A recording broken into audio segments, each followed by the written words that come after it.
Anthony was born November 7th, 1997, and the pregnancy was a little hard because they found out before birth that he had the hydrocephalus. So it was a waiting game to know what was going to happen when he was born, whether he was going to have physical or mentally be disabled. But to our joy that when he was born, he didn't have no physical or mental disabilities. The only problem we had to move on with was the hydrocephalus. Hydrocephalus is a buildup of cerebral spinal fluid in the brain. So what they do is they put in a shunt, which his shunt was from the back of his head all the way down to his stomach. And what that does is relieve the fluid that's built up into the brain, which would put pressure onto the brain. He had the shunt from birth all the way up to 11 years of age when he passed.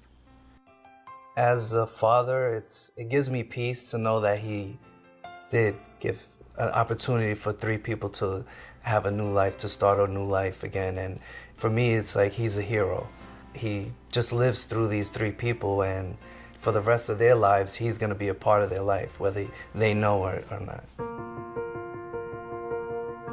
This was the week of Easter Sunday. So we usually get all the kids, all the nephews and nieces, have the kids do an Easter egg hunt. This week he was having, just some headaches, which could be associated with just a backup of fluid.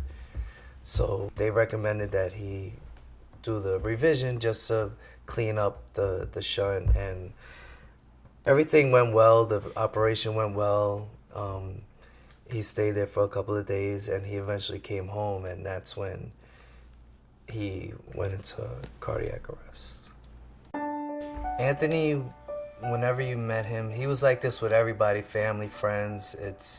His smile first would capture you, and he liked to joke, and he loved being the center of attention wherever he went. He actually went to a car show with his mother. They brought him up on stage, and he got to perform in front of everybody. So it was a big concert that they were having, and they pulled him up on stage, and he grabbed the microphone, and they put the music on, and he just performed for everybody. And it amazes me that he wasn't shy about it. Like, he's total opposite from me. I'm a little bit shy, but with him, it didn't matter where he was at. He was always willing, he always wanted to perform and put on a show for everybody.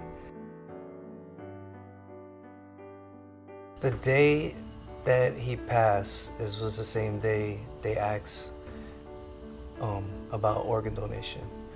He wasn't breathing on his own. Machines were helping him. So in that time, they decided that it was time to pull him off the machines, because he was clinically passed.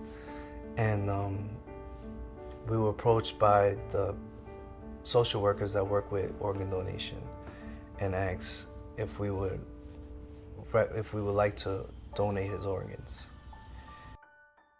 It's never easy to make a decision like that when you just are going through a tragedy of losing the life of your loved one. And in that time, I know my son was gone. But to know that saying yes to organ donation, you're also not only saving someone else's life, but you're continuing the legacy of your loved one, knowing that he or she is a hero to someone's family, father, mother, daughter, or friend.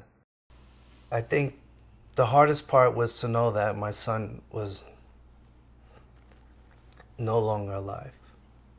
The easiest part was to help someone else not lose their son, daughter, or friend. So that was probably the easiest thing to do, to say yes. As time passed, we were informed that he did give one of his kidneys. As far as any other organs, I don't know what are they. Unfortunately, I never got to meet any of the recipients. That's a process where it's hard for both sides to get in contact with, because sometimes as a recipient, you feel guilty that someone lost their life in order for you to save.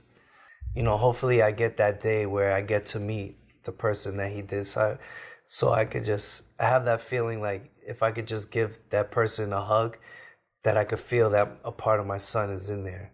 And it's like I'm holding my son again.